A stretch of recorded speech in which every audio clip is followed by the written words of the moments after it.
Hello, నేను miss America అధ్యక్షుడు Trump సొంత డబ్బా కొట్టుకుంటూ ఉన్నారు. ఆయన శాంతికి ప్రతిరూపంగా చెప్పుకుంటూ ఉన్నారు. నోబెల్ శాంతి బహుమతి కావాలని కోరుకుంటూ ఉన్నారు. అదే ఆయన లక్ష్యంగా కనిపిస్తుంది. అందుకే పాకిస్తాన్ ఆర్మీ చీఫ్ మునీర్ ఆయన పేరుని నోబెల్ బహుమతి కోసం ప్రతిపాదించారు. అఫీషియల్గా అమెరికాకు సంబంధించినటువంటి లీడర్ కూడా ఇప్పుడు అమెరికా ప్రభుత్వం కూడా ప్రతిపాదిస్తూ ఉంది. మరి ఆయన్ని శాంతి కాముకునిగా, నోబెల్ శాంతి బహుమతి అర్హునిగా మనం గుర్తించాలా అనంటే తాజాగా జరిగినటువంటి పరిణామాలను మనం గమనిస్తే కనుక ఆయన నిజంగా భారత్ పాకిస్తాన్ యుద్ధాన్ని ఆపేశారా, అలాగే ఇరాన్ ఇజ్రాయెల్ మధ్య యుద్ధాన్ని ఆపేశారా అనంటే ఏమాత్రం ఆయన కాదు. పాకిస్తాన్ ఇండియా మధ్య యుద్ధం ఆగిపోవడానికి సౌదీకి సంబంధించినటువంటి రాజు కారణము. ఎందుకంటే ఆ రోజున సౌదీలో ప్రధానమంత్రి నరేంద్ర మోడీ గారు పర్యటిస్తున్నప్పుడు మనకి పెహల్గాం దాడి జరిగింది. అందుకే సౌదీ రాజు ఇనిషియేటివ్గా తీసుకొని పాకిస్తాన్ తోటి మాట్లాడి యుద్ధం ఆపేలాగా ప్రయత్నం చేశారనేది ఒకటి. పాకిస్తాను బాగా దెబ్బతింది ఆపరేషన్ సింధూర్ కారణంగా. దాంతో కాలబేరానికి అమెరికాకి వెళ్ళింది. కానీ అమెరికా జోక్యాన్ని భారతదేశం అంగీకరించదు అనేటువంటి ఉద్దేశంతో సౌదీ రాజు నుంచి ఫోన్ వచ్చింది పాకిస్తాన్కి సంబంధించినటువంటి ఆర్మీ చీఫ్ మునీర్కి. అప్పుడు మునీర్ నుంచి వచ్చినటువంటి ప్రతిపాదన మేరకు సౌదీ రాజు భారత విదేశాంగ శాఖ ప్రతినిధులతోటి సంప్రదింపులు జరిపారు ఫోన్ ద్వారా. అప్పుడు ఇరు దేశాల మధ్య కాల్పుల విరమణ అనేటువంటి అంగీకారం కుదిరింది. ఈ విషయాన్ని తెలుసుకున్నటువంటి అమెరికా అధ్యక్షుడు ట్రంప్ ఇమీడియట్గా తమ ఎక్స్ ఖాతా ట్రూత్లో సీజ్ ఫైర్ అనేటువంటి ఒక ట్వీట్ని చేశారు. దీంతో ట్రంపే పాకిస్తాన్ ఇండియా మధ్య యుద్ధాన్ని ఆపేశారు అనేటువంటి ఒక పెద్ద చర్చ నడిచింది. ఆయన కూడా ప్రతి వేదిక మీద నేనే యుద్ధాన్ని ఆపేశాను అనేటువంటి డబ్బా కొట్టుకున్నారు. ఆ తర్వాత ఇప్పుడు ఇరాన్ ఇజ్రాయెల్ మధ్య యుద్ధం ఆగిపోయింది. కాల్పుల విరమణకి కట్టుబడి ఆ రెండు దేశాలు ఉన్నాయి. మరి ఆ పరిణామాలు ఎందుకు వచ్చాయి? ఎందుకు కాల్పుల విరమణ ప్రకటించాయి ఆ రెండు దేశాలు? యుద్ధాన్ని ఎందుకు ఆపేసాయి? దాదాపు 12 రోజుల పాటు హోరాహోరీగా యుద్ధం చేసుకున్నటువంటి ఆ రెండు దేశాలు సడన్గా యుద్ధాన్ని ఆపేయడానికి ట్రంప్ కారణమా అనంటే కానే కాదని అంతర్జాతీయ జ్యోతివేత్తలు చెప్తున్నారు.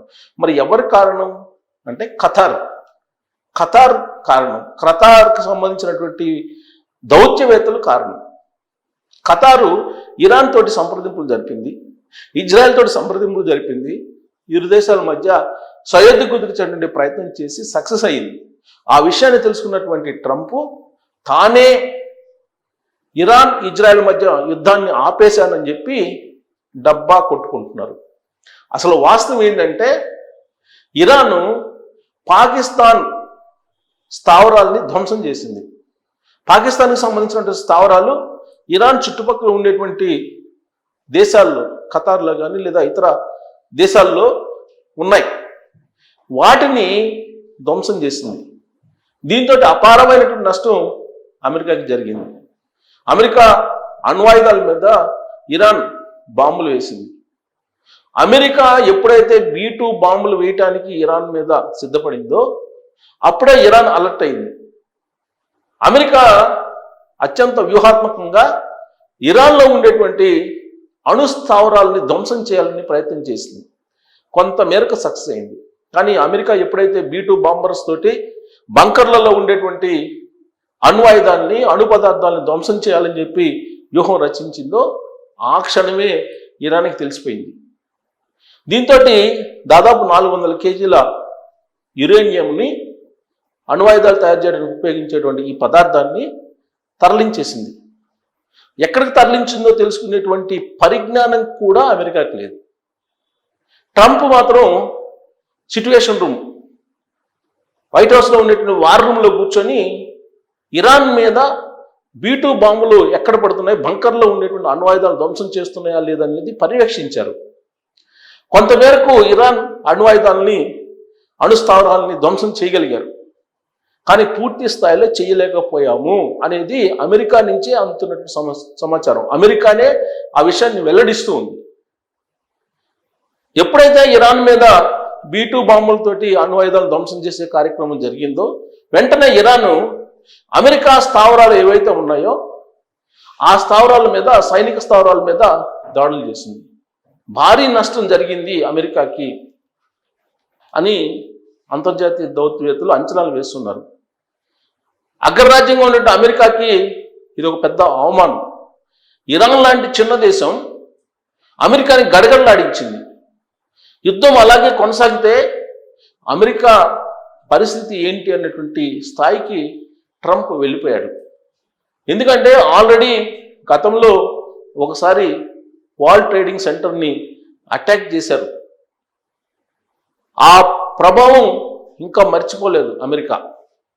వరల్డ్ ట్రేడ్ సెంటర్ మీద ఎప్పుడైతే దాడి చేశారో అప్పట్లో కొన్ని దశాబ్దాల క్రితం, అది ఇంకా మర్చిపోలేదు 90s జరిగినటువంటి వరల్డ్ ట్రేడ్ సెంటర్ దాడిని. అందుకే ఇరాన్ ఎప్పుడైతే అమెరికా స్థావరాలు ధ్వంసం చేసిందో వెంటనే గడగడలాడిపోయాడు ట్రంప్. రాయబారానికి ఖతార్ని ఆశ్రయించారు. పైగా ఇరాన్ ఏం చెప్తుంది, అమెరికా కాళ్ళబేరానికి వచ్చింది, అందుకే మేము యుద్ధ విరమణకు ఒప్పుకున్నాము, అంగీకరించామని చెప్తుంది. ఓపెన్గానే చెప్తుంది. అంతర్జాతీయ మీడియా కూడా దాన్ని ఫోకస్ చేసింది. ఇరాన్ సుప్రీం లీడర్ ఖమేనీ క్లియర్గా చెప్తున్నారు, అమెరికా కాళ్ళబేరానికి వచ్చింది, అందుకే యుద్ధ విరమణ పాటిస్తున్నాము అని చెప్పారు. ఒకవేళ ఇజ్రాయెల్ కనుక మిసైల్స్ని ప్రయోగించాలనుకుంటే తాము కూడా సిద్ధమే అని చెప్పి అనౌన్స్ చేసింది ఇరాన్. మరి ఇజ్రాయెల్ ఇరాన్ యుద్ధంలో ఎవరు గెలిచినట్టు, ఎవరు ఓడినట్టు, ఎవరు యుద్ధాన్ని విరమింపజేసినట్టు అనేటువంటి సందేహాలు ఇప్పటికీ కూడా ఉన్నాయి. ట్రంప్ ఏమో తానే యుద్ధాలను ఆపేశాను అంటున్నారు. ఆయన ఖతార్ను అడ్డుపెట్టుకున్నారు. పాకిస్తాన్ ఇండియా మధ్య జరిగినటువంటి యుద్ధాన్ని ఆపడానికి ఏమో సౌదీ రాజుని ఉపయోగించుకున్నారు. సౌదీ రాజు చేసినటువంటి ప్రయత్నాన్ని హైజాక్ చేశాడు ట్రంప్. అక్కడేమో ఖతార్ చేసినటువంటి ప్రయత్నాన్ని హైజాక్ చేశాడు ట్రంప్. ఈ రెండు యుద్ధాలని తానే ఆపానని చెప్పి ప్రపంచవ్యాప్తంగా ఆయన డబ్బా కొట్టుకుంటున్నారు.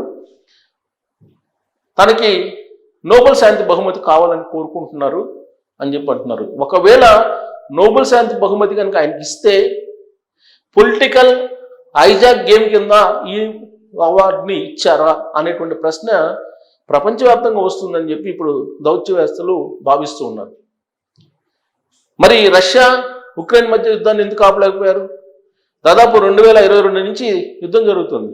ఆ రెండు దేశాల మధ్య యుద్ధాన్ని ఆపేటువంటి ప్రయత్నం అనేక సందర్భాల్లో ట్రంప్ చేశారు. మరి ఎందుకు ఆపలేకపోయారు? ఇవాళ కూడా ఆపలేని పరిస్థితుల్లో ఆయన ఉన్నారు. ఇరాన్కి యాక్చువల్గా శాశ్వత మిత్రుడు రష్యా. రష్యా, ఇరాన్ రెండు మిత్రదేశాలు. రష్యా, భారతదేశం రెండు మిత్రదేశాలు. సో అలాంటప్పుడు తటస్థంగా ఉంది ఇప్పుడు రష్యా. ఎందుకు తటస్థంగా ఉంది? ఆల్రెడీ ఉక్రెయిన్ తోటి యుద్ధం జరుగుతుంది రష్యాకి, అందుకని తటస్థంగా ఉంది అని చెప్పి తెలుస్తోంది. ఇరాన్ విదేశాంగానికి సంబంధించినటువంటి మంత్రి అక్కడికి వెళ్ళారు. రష్యా వెళ్ళి పుతిన్ తోటి కలిశారు. మద్దతును కూడా కూడగట్టుకునే ప్రయత్నం చేశారు.